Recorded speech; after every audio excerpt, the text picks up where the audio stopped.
All right, let's get started. Any questions from the last class? So in the last class, we talked about balance sheet, right? So basically, what you do in the balance sheet, we represent or we show how much asset we own, right? Let's say how much land we own. And to own this asset, how we get the financing. Did we use our own capital or did we borrow, right? And from balance sheet, we know that our asset, our total asset should be equal to what? Total liabilities and equities, right? So why we buy an asset for the business? What is the motivation to buy the asset? It's going to increase your revenues. Absolutely. So basically the motivation is we will buy some plant, buy some technologies, buy some land so that we can produce some product which we can sell later and generate revenues, right? So in today's class, we're going to talk about income statement and statement of cash flows to learn how we should report our income and how we should report our cash flows, okay? So going back to the timeline.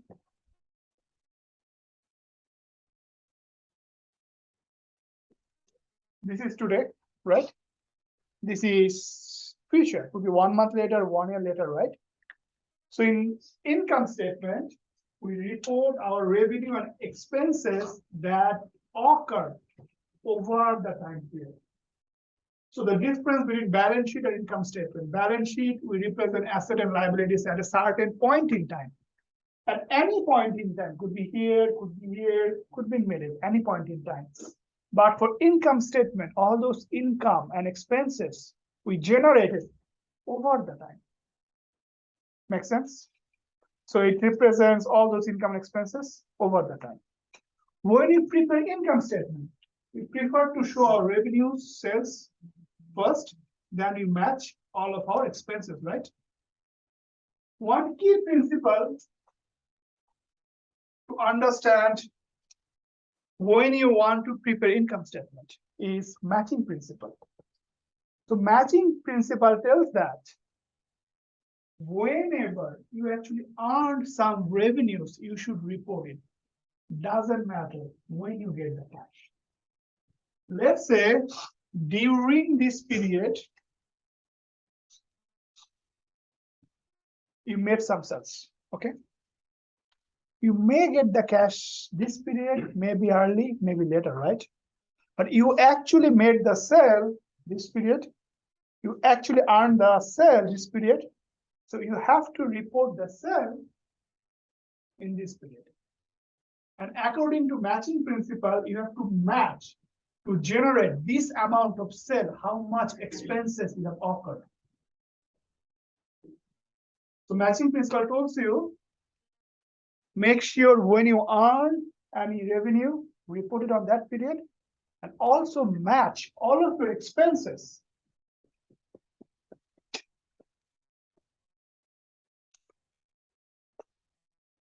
that you made to generate this much of sales. What could be a good example? Let's say we bought some asset.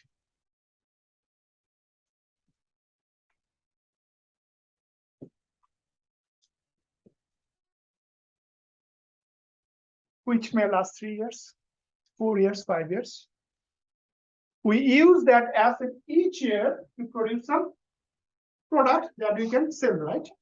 And some revenue, right? What do you do each year? Do some depreciation for that. So according to matching principle, even if you bought the asset at period 0, each year you're using that, right? So you have to match the depreciation that is used to generate this much of sale. So this is basically the main story from matching principle. Make sense?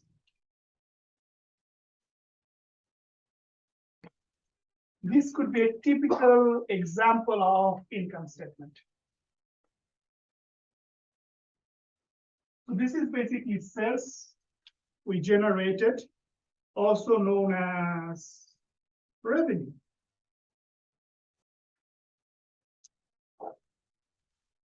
This is basically cost of goods sold, or you can think of the direct cost that has been used to produce those products to generate the sale, right? Depreciation coming from your asset, the asset you bought before, you're using each year, you are depreciating. So you have to deduct those costs from the sales. Now you're getting what? Earnings before interest and taxes. This is also known as EBIT,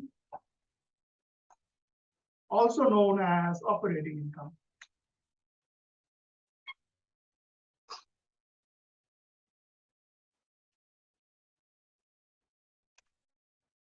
So this is basically how much you're generating income by doing the operations.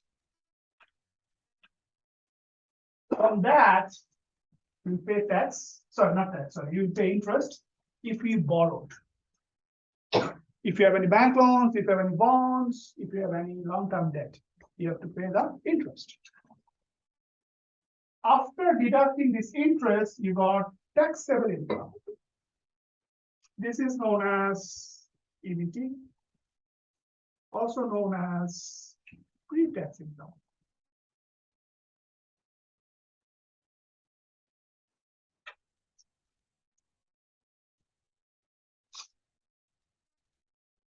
So EBT means earnings before tax or pre-tax income.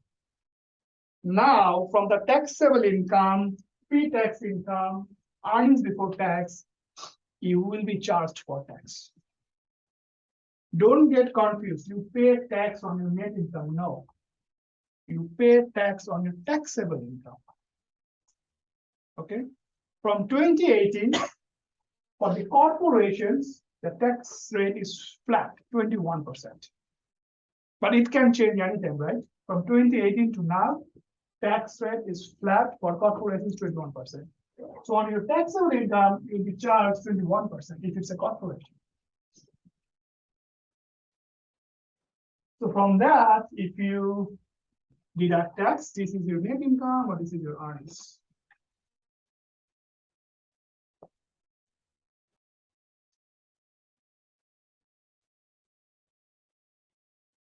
Make sense so far? Any questions? Now, what the corporations can do with the net income or earnings?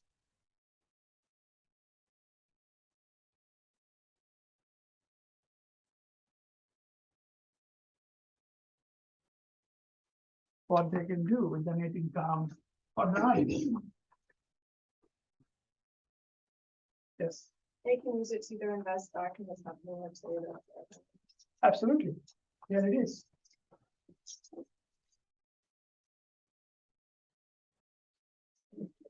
If you sum these two, we get 493. So they can pay dividends, or they can do what? Keep within the farm for future growth, right? Now, another thing we need to know from the net income is that if we deduct net income, if we divide net income by number of shares outstanding, this is known as EPS or earnings per share. If you do stock trading or if you follow any stock, we always follow what? EPS, right? Because 100,000, 1 million, 10 million of net income doesn't make sense because it could be really, really big firm or it could be very, very small firm. We cannot compare, right? We cannot compare. But if we convert the earnings per share, now we can compare. If you hold this corporation for 1 share, you can get this much of money. If you hold this corporation for 1 share, you can get that much of money, right? So EPS is a really, really important matrix. It is basically net income divided by number of shares outstanding. Make sense? Good so far? So let's do this now. From this information, tell me what is the net income for this corporation.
Done.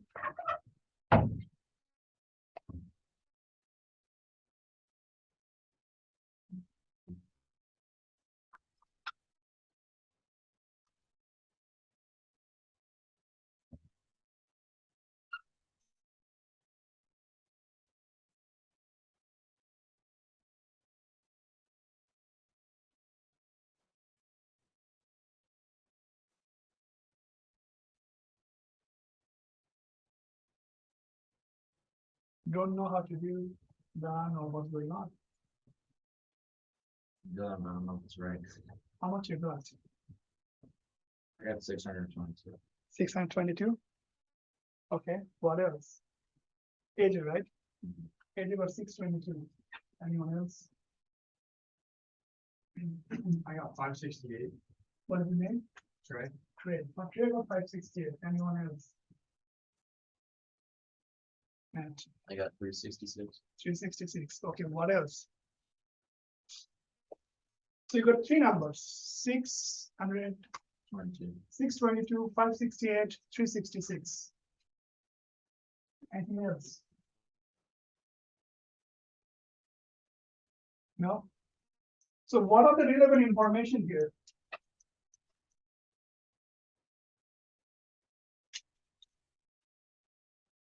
Find out the relevant information and also find out what is the track. Okay. So what are the relevant information? Do you think this is a relevant information? Right? Okay. Do you think this is a relevant information? Okay. What about this one? Relevant information?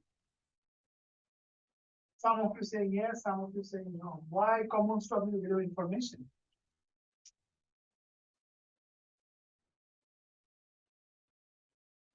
If you're saying yes, feel free. If you want to make any error, make it in class. Don't make it any error in the exam. I'll be no help. Why you think common stock is a really relevant information here? If you want to calculate net income, you can mostly do a couple of ways. The first way, you know sales, you know all cost, you know interest payment, you know tax payment, then you can calculate the net income, right? But do you know sales? Do you know tax payments? Interest payment is not a relevant information, right? Other thing we can do, net income is a function of dividend and return earnings.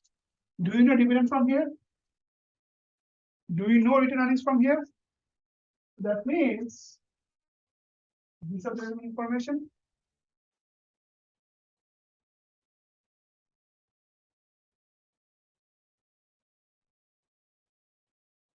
Does it make sense?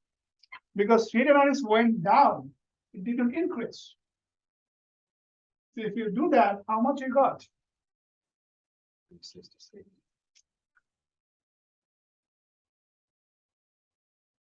Two approach. Either we know all everything, we know sales, we know depreciation, we know cost, we know interest, we know tax, we know everything.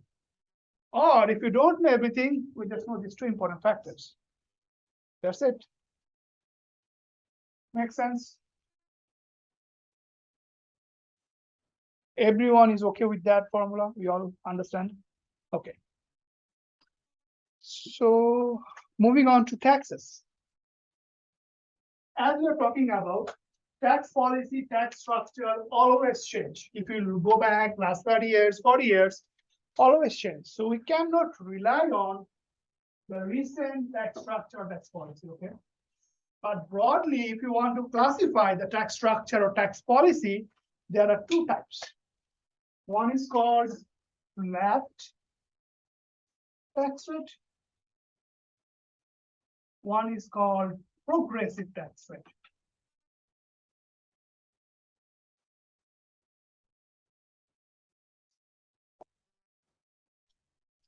Broadly two types, but in any point in time, federal government, state government, the local government can think of anything, can think of any rate, right?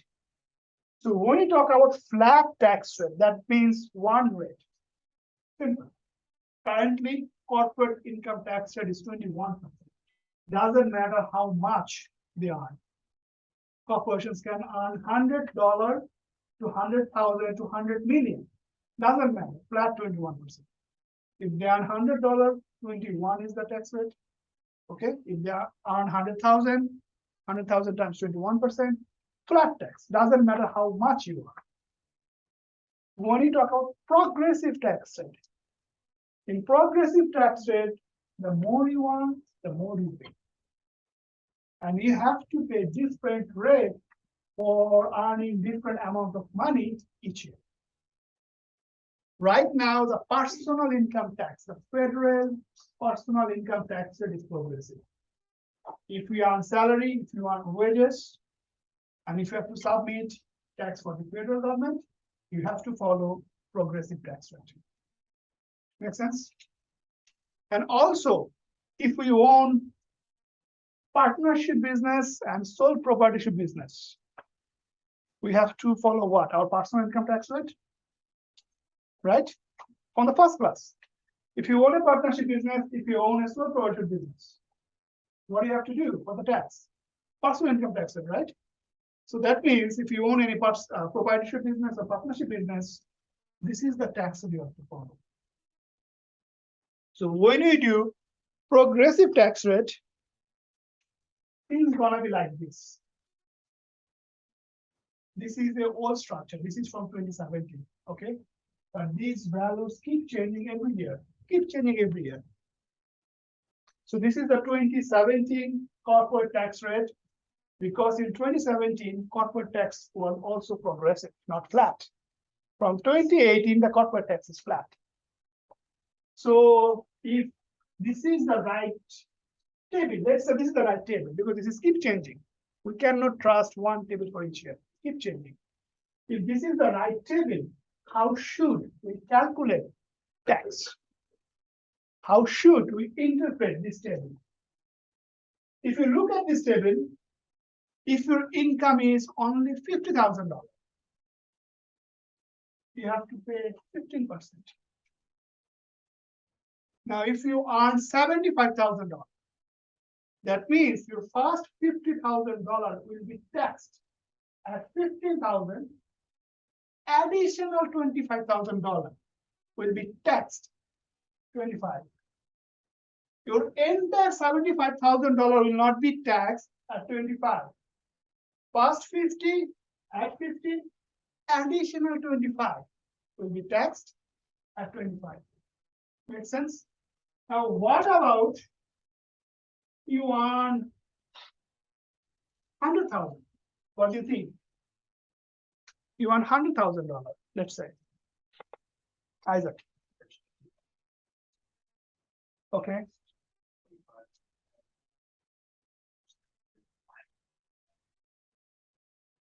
Uh, 34, right? Yeah. We all agree. We all understand. So this is known as tax brackets. Because in progressive, you can think of slots. Your first amount of slot will be charged at this rate. Additional slot, this rate, again additional, this rate will keep going. Okay, so this is called progressive tax rate. Now you own a corporation, which is a partnership business, and they earn $4 million, let's say. Their taxable income is $4 million. Now, how to calculate the tax bill or tax liability? So they're same thing. If we say, what is your tax bill for this year? What is your tax liability for this year? It's the same thing, how much you have to pay tax to the government. So let's say following this table, your corporations, which is proprietorship business or partnership business, earn $4 million. How much should be the tax bill?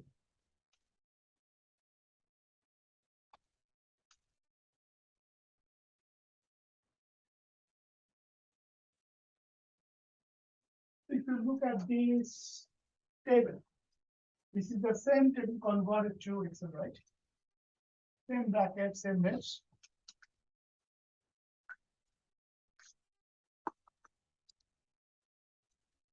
First 50,000 should be taxed at 15%, right?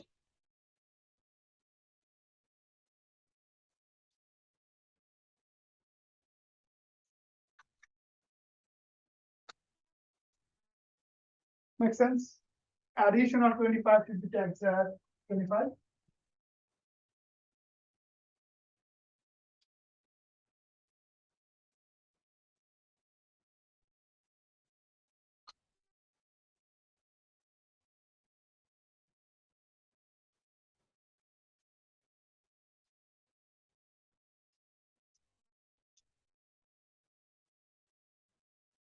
Okay, so far we have taxed for how much? 335,000, right?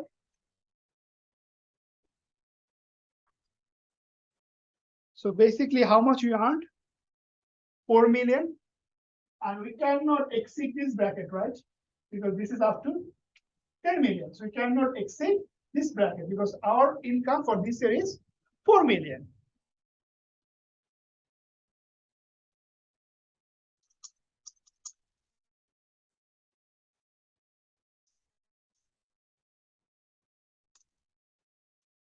So we do that.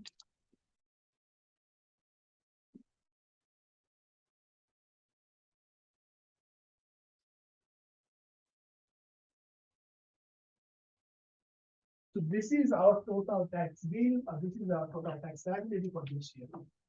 We have to pay this much of money if we follow progressive tax rate. And if we earn 4 million as a taxable income. Make sense? So if you look at these formulas, first 50,000, additional 25, additional 25, additional 235,000, right? And finally, all else.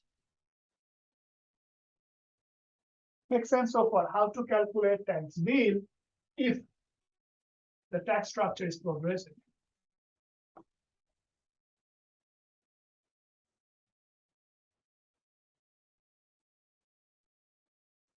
Now, this is our tax bill, right? If we deduct the tax bill by our taxable income, this is called average tax rate. If we deduct, excuse me, if we deduct the tax bill, not deduct, sorry, if we divide the tax bill by our total taxable income, that is called average tax rate. Now, what is marginal tax rate? By definition, marginal tax rate means if you earn $1 additional from your existing income, what is your appropriate tax rate for this additional dollar? So let's say the corporation earned $4 million.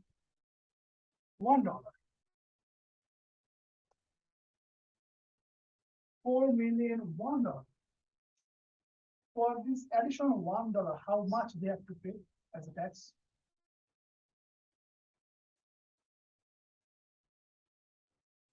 Yeah, 34%. 34%.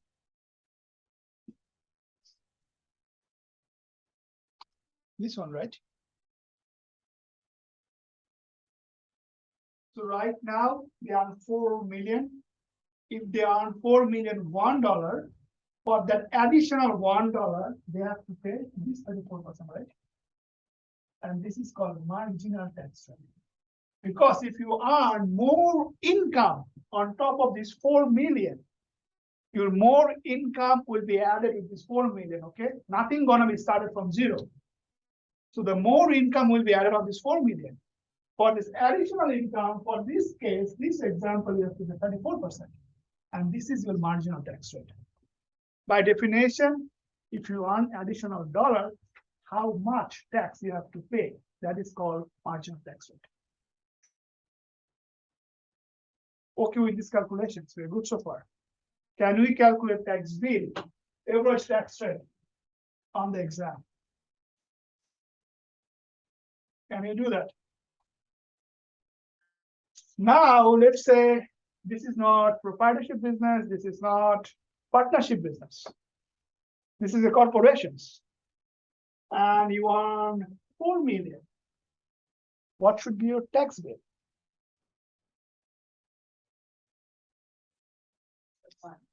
Flat 21, don't go there. Because corporations don't do progressive anymore. From 2018, they do flat, right? So if it's a corporations, that should be your tax bill.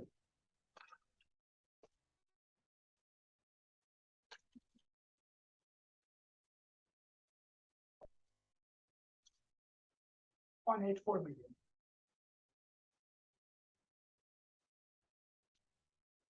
Makes sense how to calculate tax bill in flat and progressive rates.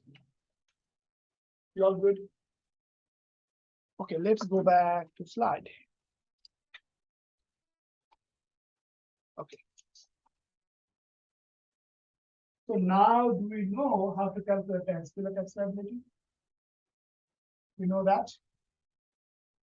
We know this. Now, what should be the answer for these questions? What do you think?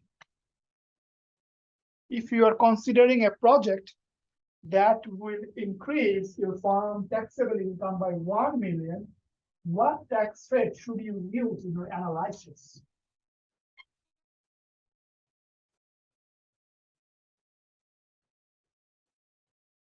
So currently you want 4 million, right?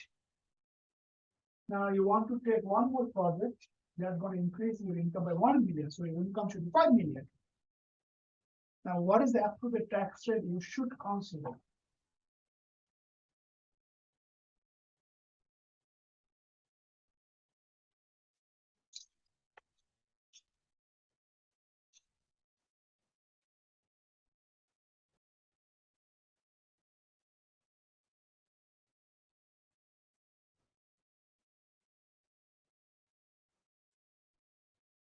Yes, I know. Why? Do you agree with him? Or should we do average? Absolutely, marginal tax rate, because our income will be up by 1 million. For the additional 1 million, we have to do what? The tax bracket we are in, right? The marginal one, right? So always going forward, we're gonna do NPV, RR. In corporate finance class, if you take corporate finance next fall, you'll do a lot of project valuation. When you do project valuation, if you want to take additional projects on top of the existing projects, the tax rate you'll always consider is marginal tax rate. Even if in your personal life you want to do 2 jobs, let's say, want to do 2 jobs, 8 to 5, after 5. What tax you should consider for the second job? Marginal, right? Because personal income right now progressive. Personal income is not flat. Okay? It's not flat. So if you have second job and you're thinking of, okay, I'm gonna earn 100,000 more, 50,000 more if I can do the second job, then you have to think about what is your marginal tax rate will be if you take the additional job. Don't do the average, okay? Any questions? So we are all done for income statement. Now we are moving on cash flow statement. So when you talk about cash flow statement, we mostly consider about how much cash we are generating from the operations and how much cash we're paying out in the capital providers, okay?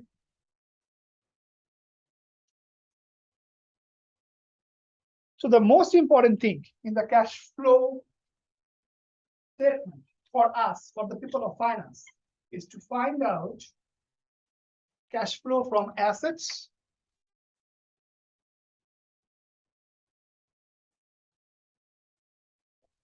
and also to find out cash flow to creditors,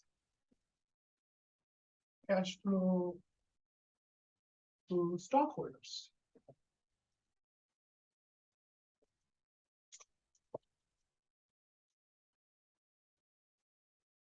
If I write it differently,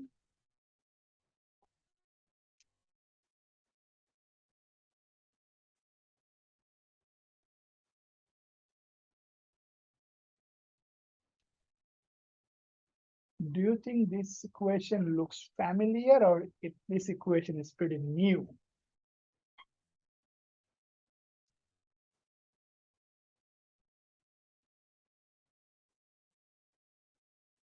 New? It's new? Familiar? How many of you think it's a new equation?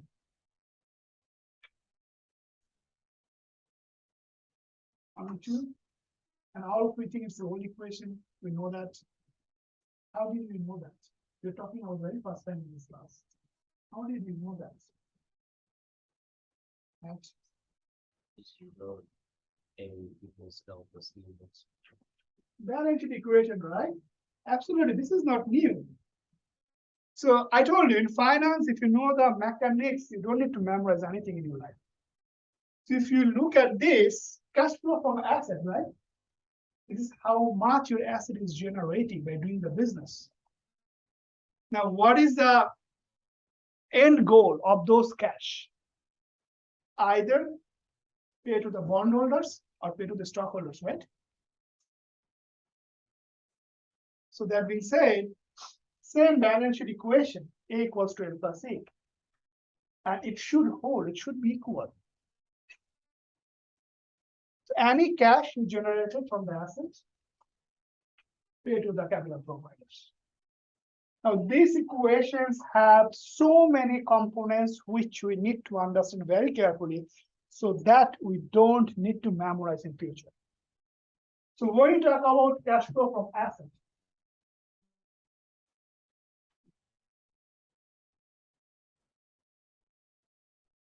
this is a function of OCF, net capital spending,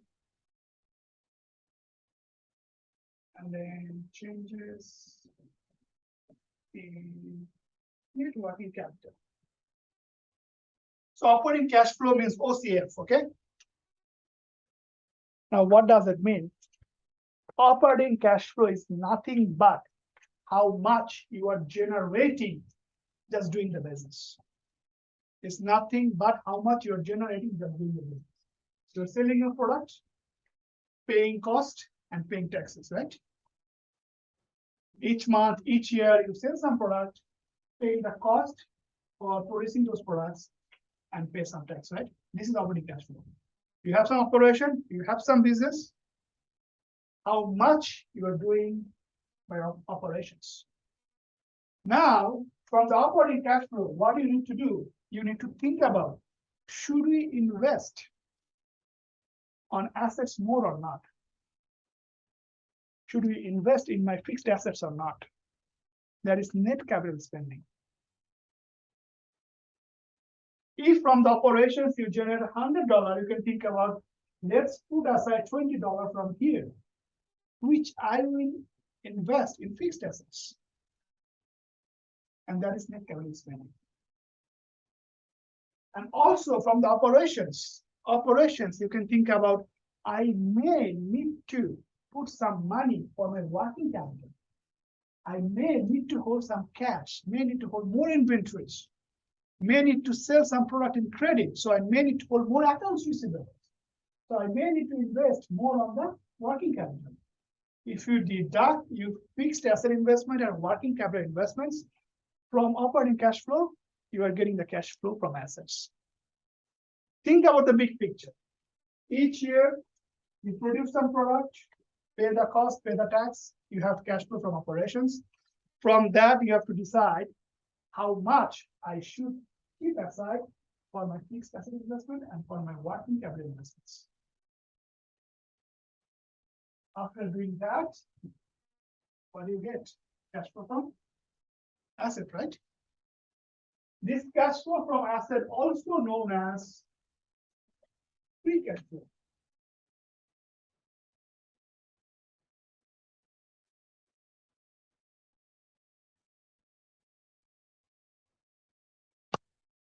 Any idea what is a free cash flow?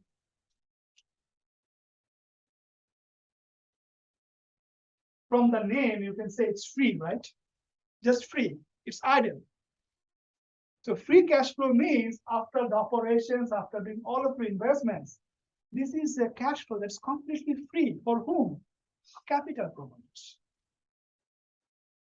So free cash flow means what is the cash available after doing your operations, after taking care of investments, what is available, what is free for the capital providers.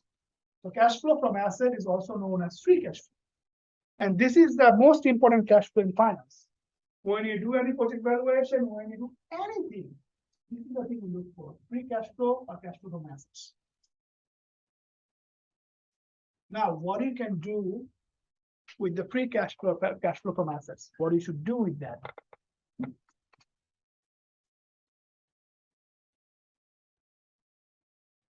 What is the usage of that cash flow?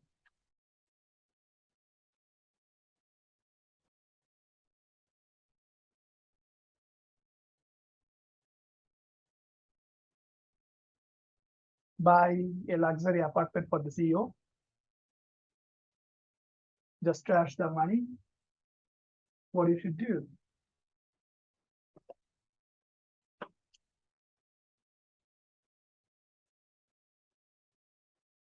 Any idea? Generate cash, yes, Trey. Do it mostly. We already invest there. From the OCF, you invested for a fixed asset, you invested for working capital. You already did there, right? If you look at the cash flow from asset equation, we generated money from operations, already invested. Investment is done. In cash flow from asset, investment is taken care of. What else we can do?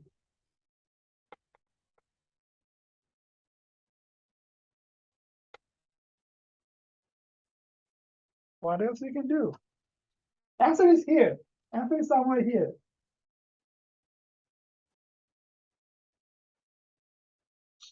You want to say something? Stockholders and bondholders, absolutely. This is free. This is available to whom? Capital providers. If you have both bondholders, both stockholders, pay them. If you have only stockholders, pay the stockholders. Now, when we talk about cash flow from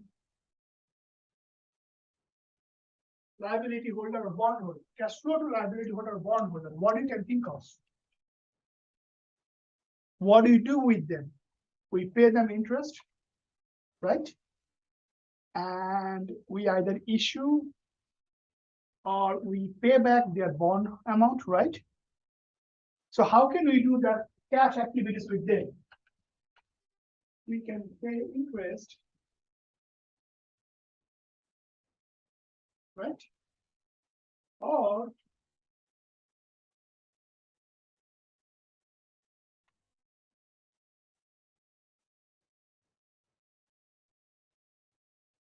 we can pay their existing loan, right? So this is the cash flow to the liability holders.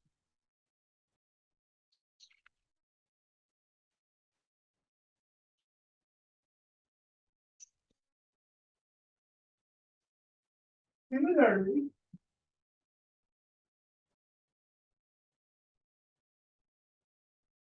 pay dividend.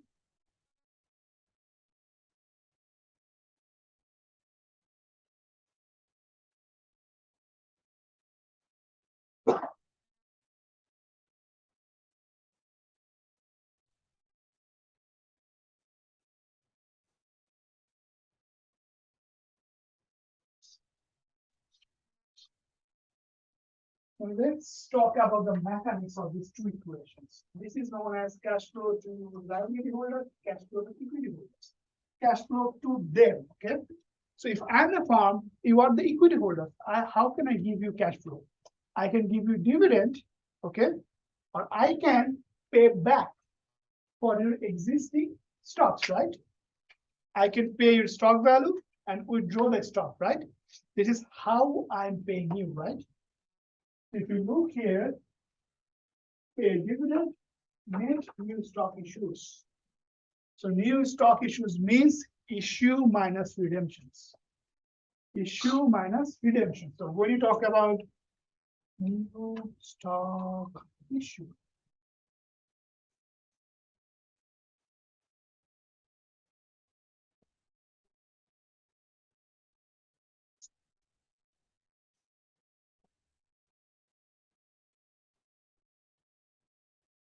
if I'm issuing, I'm getting the money from you, right? If I'm redeeming, I'm paying you the money, right?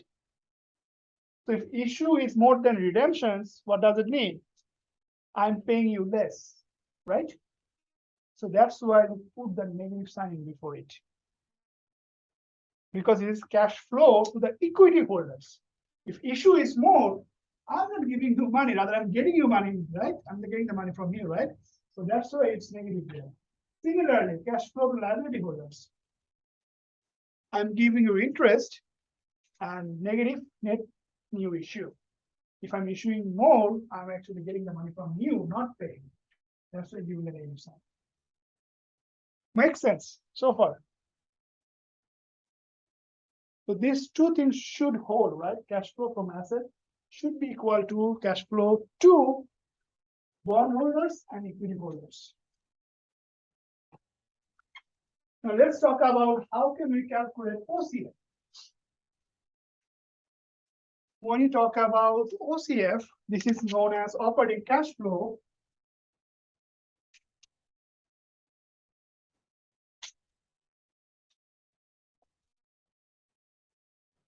So this is basically EBIT, depreciation minus tax. EBIT means earnings before interest and tax, right? Operating income, right? If we go back to here, look carefully.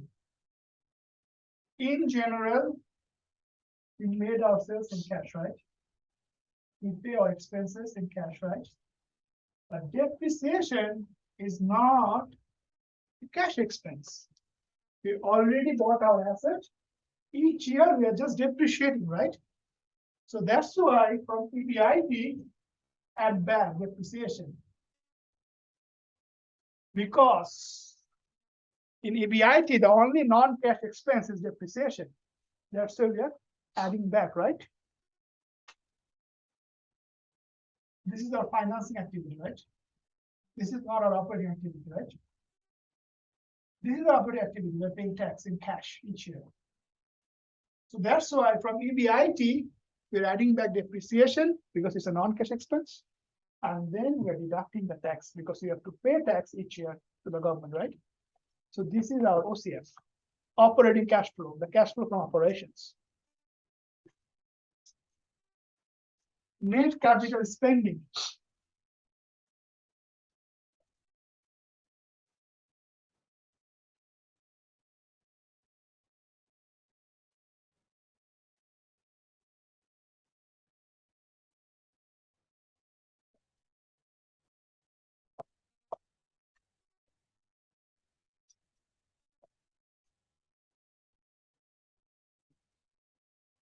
So net capital spending is basically your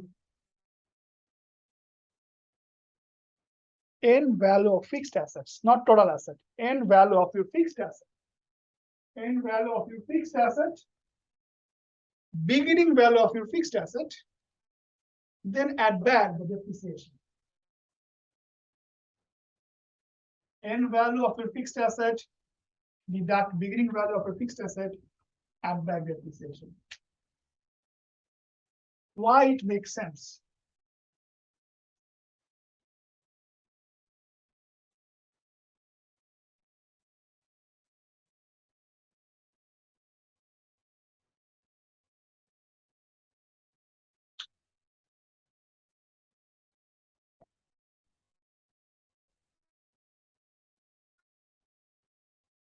So let's say from 2017, our ending value of fixed asset is $100, okay?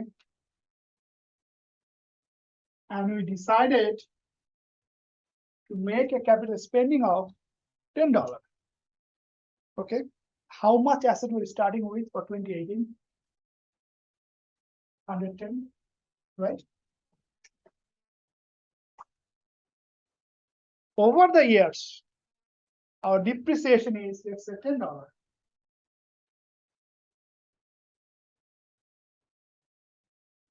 So it's still with $100 of fixed asset in the end of the year. Now, there are a common mistake. Sometimes people look at what are the changes of ending value to ending value of fixed asset each year to think about what is the net capital spending. But from this example, if we compare these two things, it looks like we did not make an investment decision throughout the year, right? Because from last year to this year, there's no change in the ending value of the asset, right? Is it true? Did we make an investment decision? Yes or no? Yes. We did it, right? So the right formula is look at the changes and then add back this depreciation. So 100 end value of fixed asset minus 100 is 0. But if we add back depreciation $10, which is correct because we made $10 of investments, fixed asset investment this year. Makes sense? What about this formula? Changes in net working capital. Do you know how to do that? What is the working capital formula?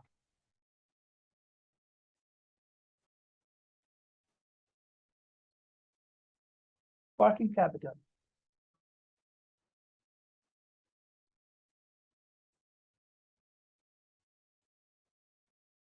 So if we do daily business, what do we have to do? What do we have to maintain?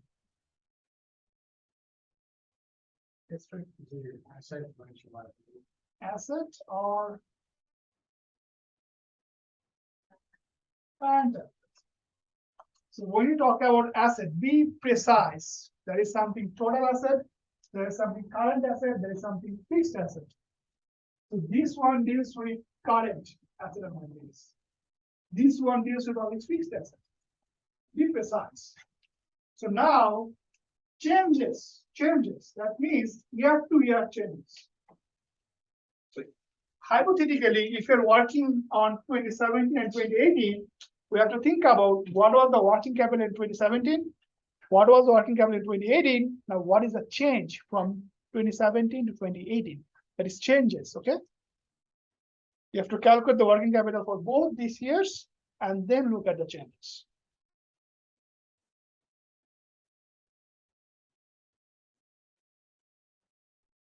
So now, any confusions in the formula?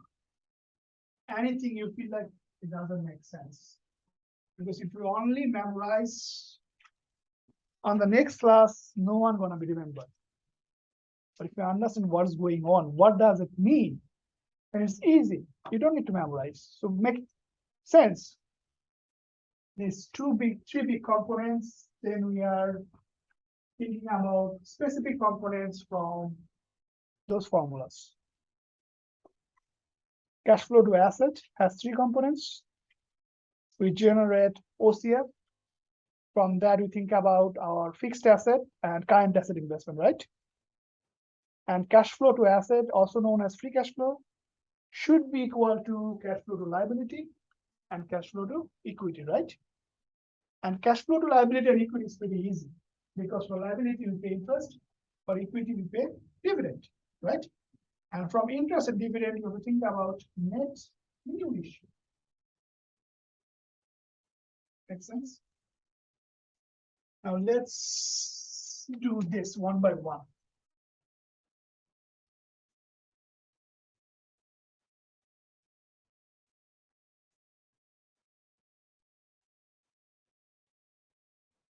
So we have income statement for US corporation here, right? We have balance sheet for US corporation here. So let's calculate the cash flow for this US corporation. So let's start with cash flow assets, OCF, net capital spending, or also known as CapEx, minus changes in net working capital, right? Make sense? For OCF,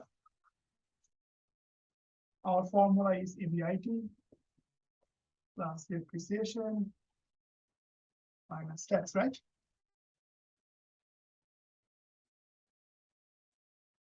So we are in balance sheet. So we have to go to income statement, right? How much is EBIT?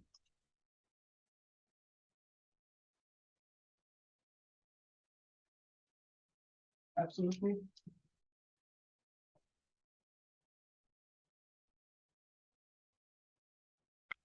How much depreciation? 65. How much is tax?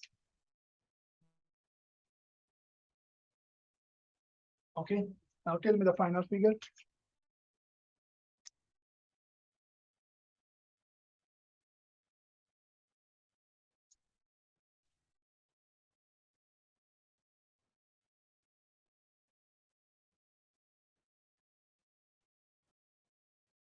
Not that tough, right? It's doable. So let's do CapEx. It's called capital expenditure, becomes CapEx, also known as investment in net capital. Okay. So the formula we learned for CapEx is ending fixed asset minus beginning fixed asset, then depreciation, right? So we can take the depreciation value from here, right? You okay? And for ending fixed asset and beginning fixed asset, where do we have to go? Balance sheet. Absolutely.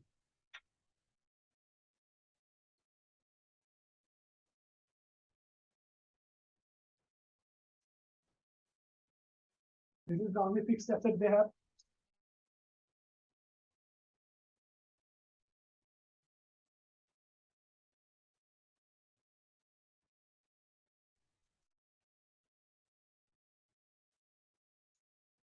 Right? 1709, 1644.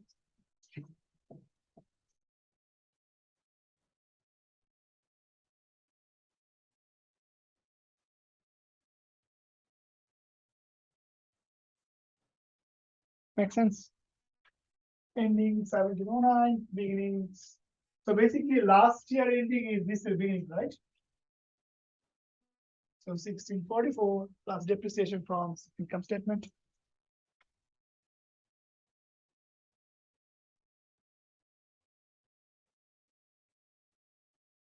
Yes, So when you say it'll give us $4 on like, you mean like, let's say, like, CIP, mhm, yes. But if I ask anything which is not a problem, but some intuition from this kind of formulas, they are not been formulas. Make sense? So let's say it's not a problem. There's no maths, but I'm asking, what do you think about OCF? Let's say. There should not be a formula, right? You think about, okay, OCF means what? I have EBIT, I have to generate some money from there. Then I have to add the depreciation because it's a non-cash expense. And I have to deduct tax, right? So think of the intuitions. But when there's any maths, there should be formula. Make sense? Okay, CapEx is done now. Changes in working capital, right?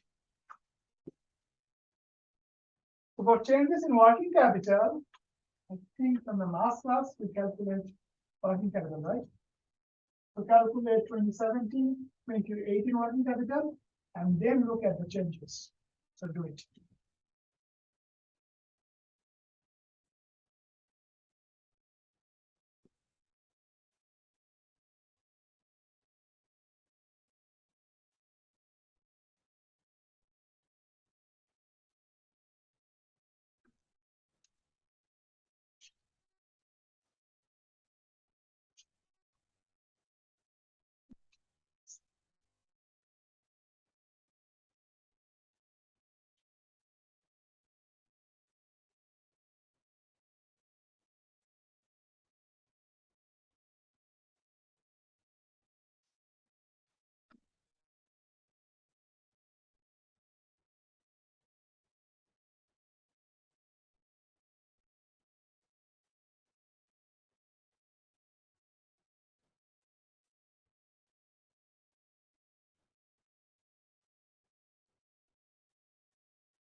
Done.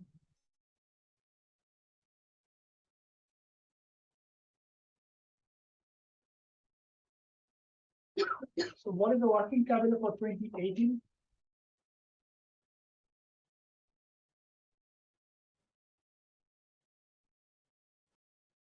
We got it.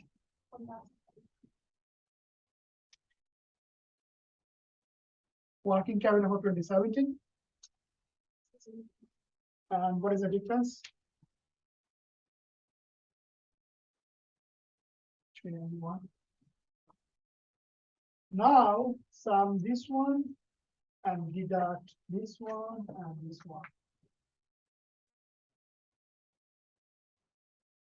628 minus 130 minus 391. 107.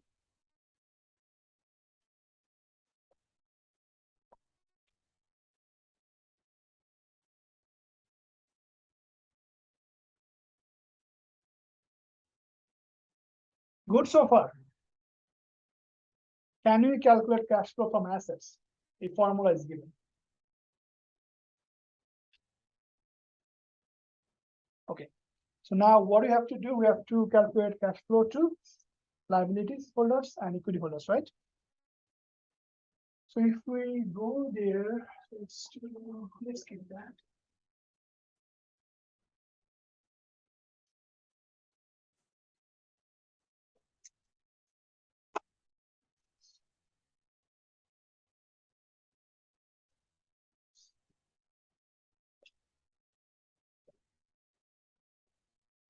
Right?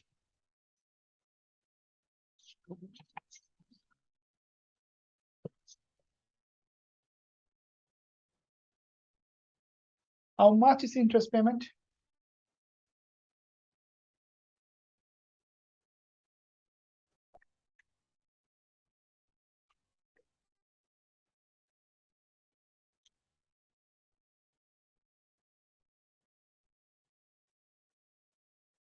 So if we look at long-term debt here, what do you think? More issue or less issue? What do you think? New issue, more or less? More or less? More? How much more? 454 minus 408. Right? If you do that equation, I believe you should get this one minus this. $46. Now think about the intuitions. In 2018, that corporations basically issue more debt, right? So they paid $70 to the liability holders, but they also raised some money from them. That's why we're deducting. So we paid as a corporation, we paid only $70, but we also raised some money from them. That's why we're deducting this value. So on a net basis, $46 what the liability holder received. Make sense? Cash flow to equity holders. Dividend minus net new issue.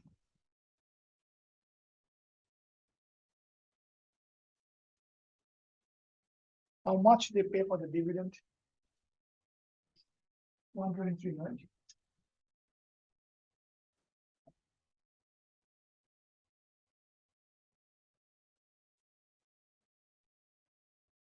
Now, what do you think about new issue?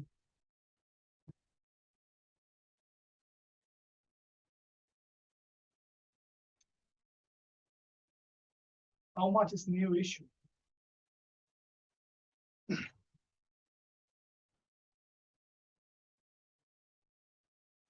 Yes.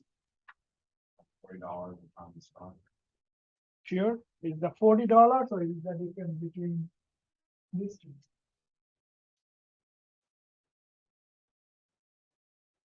What do you think?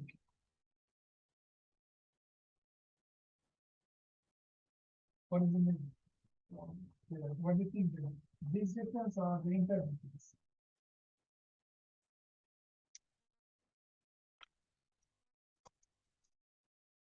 My first guess would just be common stock because we're not issuing new stock.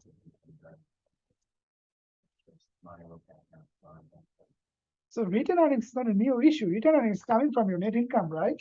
So that's not a new issue. So when we talk about new issue, it means how much either we issued some more stocks or we paid back some stocks. So this is the line item that we think about. So $40. So it should comes out as 83, right? Now, if you sum then this one and that one, how much you got?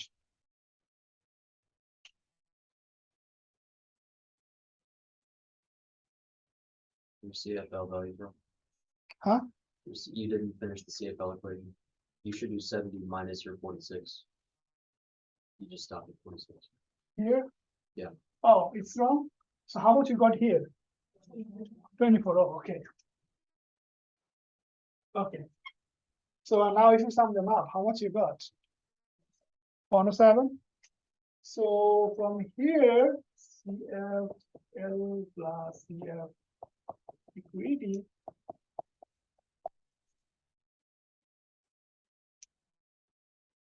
Makes sense? From your operation, you generate some cash and you adjust your spending, working capital. This is available to the capital providers. You provided 24 to the liability holder, you provided 83 to the equity holders, and that should be equal. Makes sense so far? Can you calculate all of this? Okay, so if you're good on that, let's see what you left.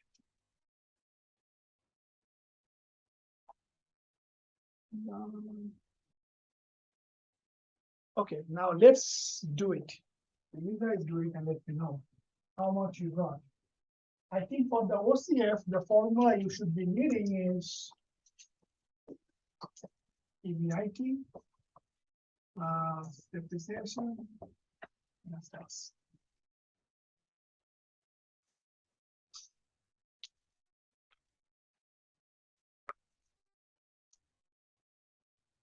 This is the formula you gotta be using, and that's what that.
We are done.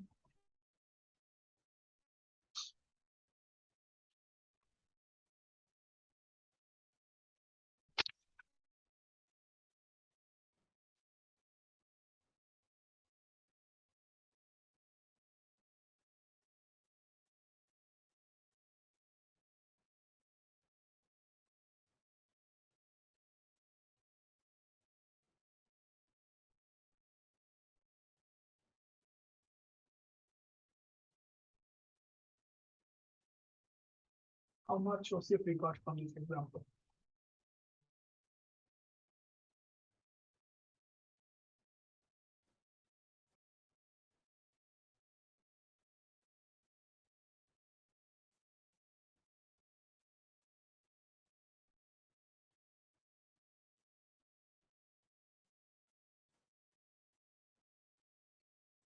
Four, five.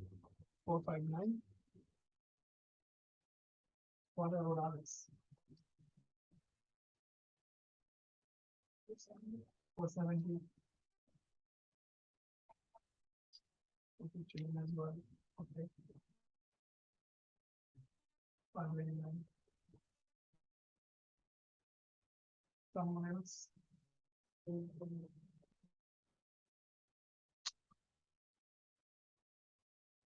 you got 459, 5, 470.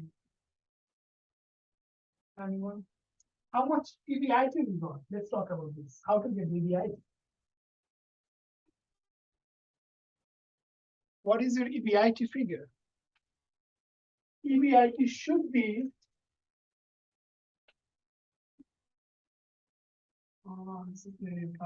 sales minus cost minus depreciation, right? Makes sense? So sales is 1340, cost is 740. So how much EBIT we got? 470. Okay.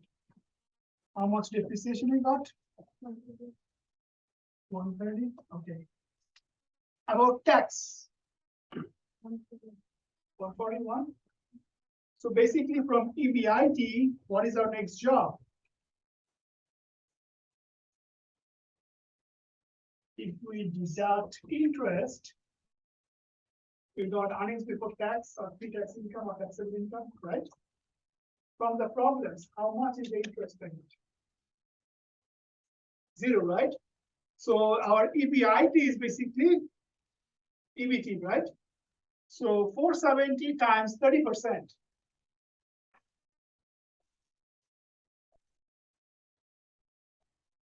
This is the tax. We should 141.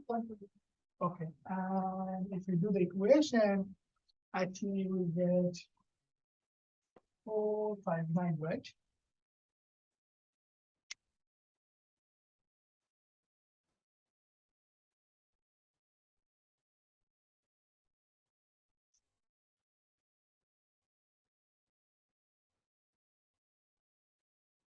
Make sense? Good so far. So last class and this class, we learned balance sheet, we learned income statement, we learned cash flows, right?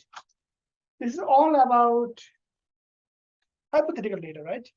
Now let's say we want to deal with some real statements like from Apple, Tesla, I don't know, Amazon, where you can get this data. SEC. SEC. So if you go to SEC Edgar, let's say go to, you can get it from a lot of different sources. Do we know we have a Bloomberg lab next door? Do you have access to the Bloomberg lab next door? How many of you have access to the Bloomberg lab next door? No one? One, okay, because of BC, right? Yes. Why not others? Go there, explore the lab. If you go to Bloomberg lab, you can get all those statements. You can get all those ratios down there. But that's not an open source. We, the school, pay for it. A lot of amount of money, we pay for it. SSA Edgar is a really, really open source for everyone. Anyone can go there. But as we have Bloomberg Lab, go and explore. Why not? So if we don't have the access to Bloomberg Lab, the next best option is SCC Edgar.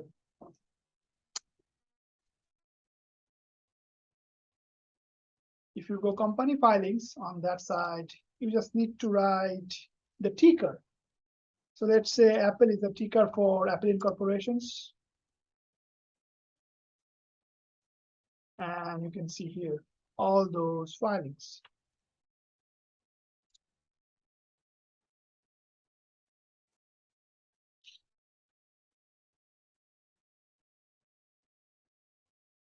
Did you see the income statement for Apple?